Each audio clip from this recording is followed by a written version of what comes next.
नमस्कार दोस्तों, जैसा कि आप सभी लोगों को पता है कि जून 2024 में G7 की बैठक इटली में होने वाली है और इटली की प्राइम मिनिस्टर जॉर्जिया मेलोनी, जी हाँ, ये वही जॉर्जिया मेलोनी है जो जब G20 की बैठक के दौरान इंडिया में आई थी तो हमारे प्रधानमंत्री के साथ काफ़ी सुर्खियों में रही थी।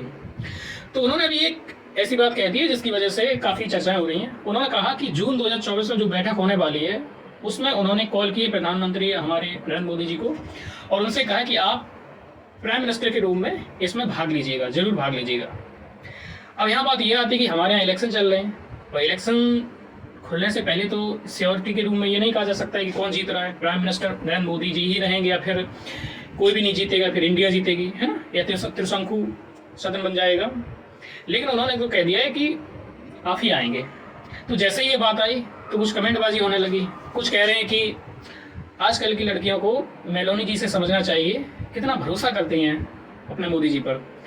तो कुछ लोग यहीं पर कह रहे हैं कि राजमाता को पता है कि आएगा तो मोदी ही, और यहीं पर कुछ लोग ये भी कह रहे हैं कि हम भी बारात में जाएंगे।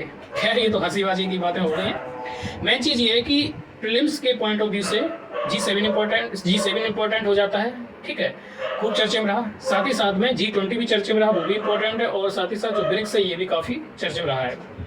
तो G7 की बात करें तो 7 कंट्रियों को मिलाकर बनता है, जिसमें उत्तरी अमेरिका महाद्वीप को ले लो तो उसमें कनाडा और अमेरिका आ जाएगा, ठीक है।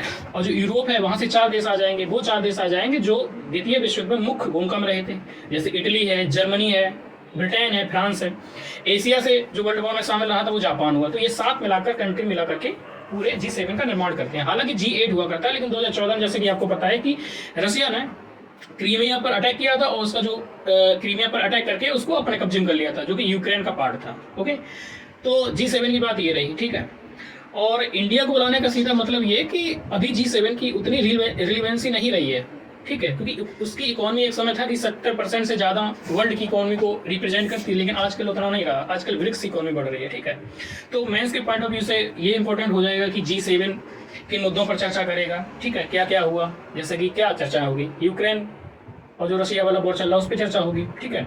जो ईरान और जो इजराइल के बीच में चल रहा है ये चर्चा होगी, ठीक है। हमास का जो इशू रहा है ये सब चर्चे रहेंगे। तेल का इशू है, साइबर क्राइम है ना, ये सारे इशू रहेंगे। हेल्थ के कुछ इशूज रहेंगे, पृथ्वी, इन्वायरमेंट, ये सारे चर्चे के मुद्दे रहेंगे। अब ये ब्रिक्स की बात कर ले तो ब्रिक्स में 5 देश और जुड़ गए हैं, जैसे कि आपको पता है। ब्रिक्स 5 देशों से मिलकर बनता है, 2006 में बना था, ठीक है। तो ब्रिक्स की बात करें तो ब्राजील, रसिया, इंडिया, चाइना, साउथ अफ्रीका 5 देश हैं, और 5 देश अभी और शामिल हो गए। एक हो गया सऊदी अरब, ठीक है, और एक हो गया ईरान। दोनों विरोधी देश हैं, ठीक है, सऊदी अरब और ईरान। इन देशों को कोऑर्डिनेट कौन कराता है? UAE, संयुक्त अरब अमीरात। तो सऊदी अरब, ईरान और संयुक्त अरब अमीरात, ये 3 शामिल हुए, और 2 अफ्रीका महाद्वीप से, एक है इथोपिया, एक है मिस्र। तो 2 वहां से सम्मिलित हो गए हैं। तो कुल मिलाकर 5 देश शामिल हुए। हालांकि अर्जेंटीना को भी शामिल करने की बात हुई थी, लेकिन उसने अपने आप को अलग कर दिया, ठीक है। तो ये तीनों ही संगठन बहुत ज्यादा इंपॉर्टेंट है, और इन तीनों चीजों को आप देख लीजिएगा, और यहाँ से क्वेश्चन एक ना एक क्वेश्चन आना है, ठीक है। मिलते हैं अगली क्लास में। Thank you, all the best, जय हिंद।